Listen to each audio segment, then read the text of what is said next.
Hello everybody, my name is Paul Zimnisky. I'm an independent diamond industry analyst. I'm based in New Jersey. I primarily focus on supply-demand fundamentals, bigger picture. I try to predict where diamond prices are going. So today I'm going to briefly take you through some of the fundamental factors that I'm watching. Maybe just to start off here with a preface, the last 4 years has just been highly unusual volatility in the diamond in the diamond trade. Obviously the lockdowns in 2020 was followed by record demand in 2021 and 2022. The last 18 months or so we've been dealing with an overhang. So we had diamond prices make an all-time high in the first quarter of 2022 according to my proprietary rough diamond price index. Since then, prices have come off, anywhere from 20 to 30%, depending on the category. So it's just been, breakneck volatility, and the fun continues now. We're dealing with sanctions on Russian diamonds. We're dealing with, a significant macroeconomic slowdown in China. De Beers is now up for sale. So the list goes on and on. It continues to be, nonstop action in this industry. And maybe just to kind of get back to the themes here, if we're looking at maybe supply to start, I'm forecasting that global natural diamond production will be approximately 115 million carats this year. I think that's a relatively sweet spot for production. If we, look at some, watermarks, for instance, in 2017, production was 150 million carats. And if we go back to 2020, production was about 110 million carats. And notably, that was the lowest level of output since the 1990s. So if we look at the previous range of production, we're kind of towards the lower end of that. I think if we do have lower supply, it should theoretically at least allow for higher prices. If and when we see an increase in relative demand. With diamond supply, obviously we don't want an oversupplied market, but you also want enough core supply that diamonds can remain a relevant luxury product. Just maybe looking a little bit more specifically into supply. There's only one major new mine of significant size that's commencing production this year. It's the Luli mine in Angola.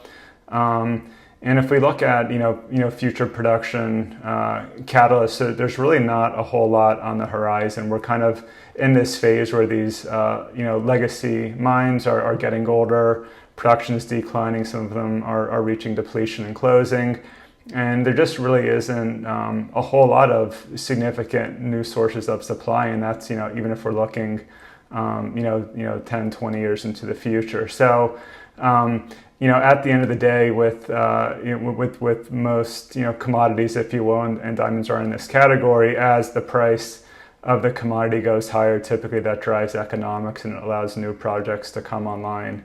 Diamonds are somewhat unique given the real long lead time to put new mines into production. I mean, it could be 10, 20 years. That the Gahcho-Kué mine in Canada, which came online around 2016, I think that literally was 25 years the process to finally bring that online. So there's a long lead time to bring these new projects online, and it kind of gives you an idea of what supply is going to look like pretty good into the future. And I think we're at a point where supply is only going to be going one direction, and that's lower in the medium and longer term. So that will continue to be a factor that should play into diamond prices. That said, there's always going to be short-term volatility, and a great example of that was what we've seen the last few years, where we went from a market where diamond stocks are almost sold out. If we're looking at early 2022, and then the industry aggressively restocked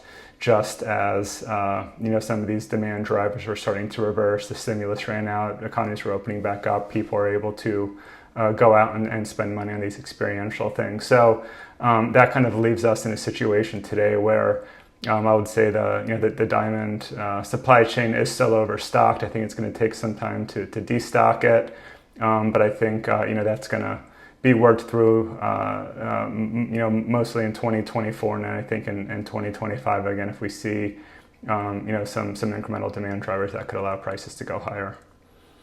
I think if we're looking at demand. It's important to remember that diamonds tend to correlate quite highly with GDP. So if we're looking at just economic growth, in the U.S., I think we've seen relative economic outperformance, at least compared to expectations. Going into 2024, if we're looking at government economic action with the Federal Reserve. We saw the most aggressive sequence of interest rate hikes, and it's probably since the 1980s, the last few years. And obviously that was, meant to try to quell, the inflation problem, which was a problem that was, arguably caused by too much, fiscal stimulus. So the point being, we have economic volatility. A lot of that's spilling into volatility in the diamond trade. But getting back to 2024, you could certainly make the argument that the economy is outperforming relative to expectations. Inflation is still stickier than I think a lot of people would like it to be at this point. It's definitely impacting consumer spending ability on more discretionary items like diamonds. But at the end of the day, most consumers are still working, they're gainfully employed, and they're doing the best to deal with the impacts of inflation. So the consumer economy in the U.S. It's not cold, it's not hot, it's like moderate, maybe lukewarm. But again, I think that's better than what a lot were expecting going into this year. That said, I'm still forecasting that demand will be, down probably a low to mid-single-digit percentage year over year in 2024, and we're just going to continue to have these, macroeconomic catalysts that are going to determine, a lot of what diamond demand looks like going forward. So that's not going to get any easier to predict or forecast or analyze, but that's where we are.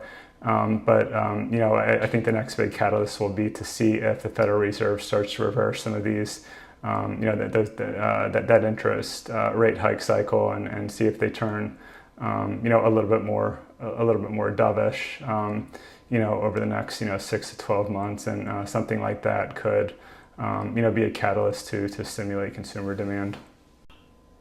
Maybe to switch the conversation over to lab-grown diamonds and the impact that's having on the natural diamond industry. So I've been following this, very closely since probably about 2015. The product I would say went mainstream, if you will, maybe 2017, 2018, and then it just went crazy in 2021 and 2022. And the way I look at this is, we've seen an explosion in supply. We've seen prices come down in a pretty consistent trend. Lab diamonds, they're a manufactured product. In theory, we can produce as many as we want. They're getting to the point where they could produce the sizes, the colors, the clarities. They could produce what they want, and that's just something that comes with advancements and production technologies for a manufactured product like this. And I think we're going to continue to see trends headed that way.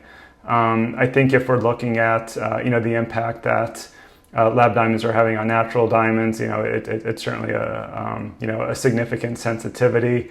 It's impacting the supply side of the equation. If we go back to say 2015, lab diamonds, we're probably, at best 1% of global diamond jewelry demand.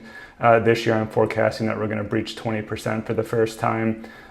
So it's still, 20% of the market, which means that natural diamonds still dominate diamond jewelry demand globally. But obviously coming from that essentially a base of zero, the growth has been extremely aggressive, it's been extremely rapid. And I think there's been just a lot of volatility around the product that I think a lot in the trade weren't expecting. If you look at what was, the driving factors for the product, I think part of it is just it's a novel product. It's been a long time since the diamond industry's had something new, novel, something exciting and new to bring to customers. Customers always want newness. I think that was part of it. At the end of the day, I think it's definitely the lower price point that's driving the consumer interest in it. But the other factor to keep in mind is that a lot of retailers really, adopted the product. They saw it as an opportunity to drive their profit margins, and the profit margins for lab diamonds on a relative basis, at least, are still significantly higher than that of a natural diamond. So there's really been an incentive for a lot of retailers to sell the product and not only sell it, but maybe push it more so than natural diamond because they wanted to capture that profit margin. I think now the question becomes, as the price comes down, you'll see a lot of cases where lab diamonds sell for a 90% or even more, a greater discount than that of an equivalent natural diamond. And we're getting to the point where the price points are getting so low, even if you have that that fat relative profit margin, your overall profits for your business are going to take a hit just because your top line is going to be impacted. So I think this year and kind of going into 2025, I think something to certainly keep an eye out for is will these reduced profit margins for lab diamonds, will that ultimately lead to a pivot and a lot of jewelers' propensity to push lab diamonds over natural diamonds. And I think if that happens, that could certainly be a big catalyst for natural diamond industry.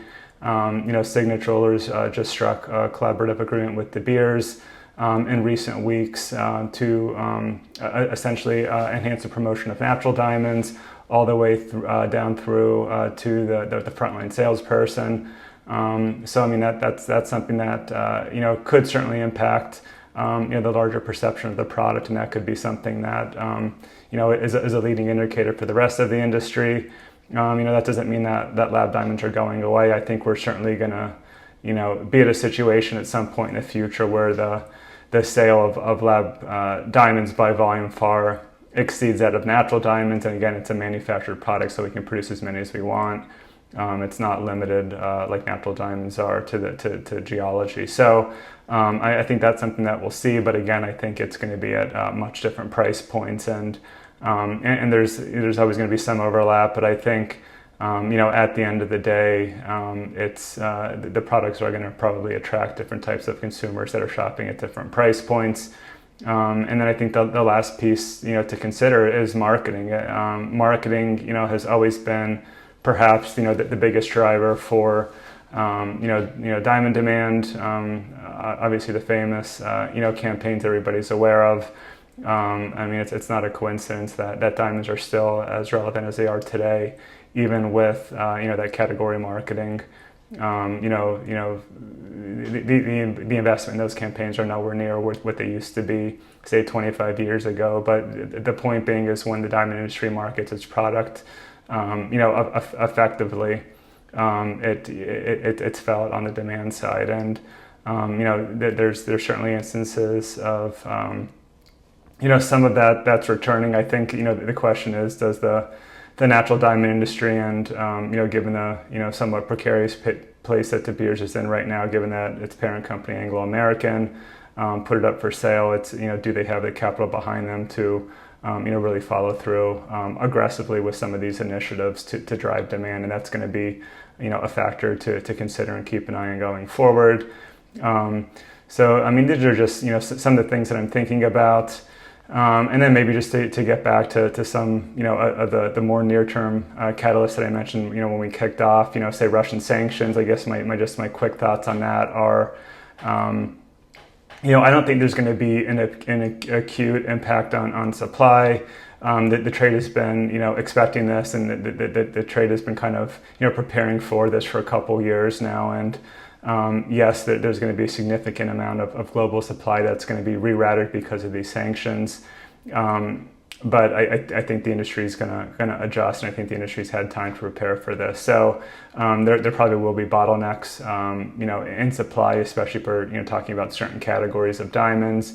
But I don't see a situation where it's going to feel like a third of global supply is just coming offline. I think a lot of it's just going to be rerouted to Eastern consumer markets, and then all that non-Russian supply is going to be routed to Western consumer markets. So that's something to think about. And just lastly on that, I would note that the sanctions don't even cover all diamonds. It's primarily medium and larger size categories. So anything that's 0.5 carat and smaller in size isn't even technically covered by the sanctions at this point. So again, there is going to be an impact. It's definitely material. But I don't see this, acute, immediate impact that's going to be felt in diamond prices, especially since the supply chain is already, overstocked, as it stands today. And with that, I think I will wrap it up. If anybody wants to reach out or has any follow-up questions on anything that I talked about today, you could find my contact information at paulzimnisky.com. And with that, I just hope everybody enjoys the rest of the conference. Thank you.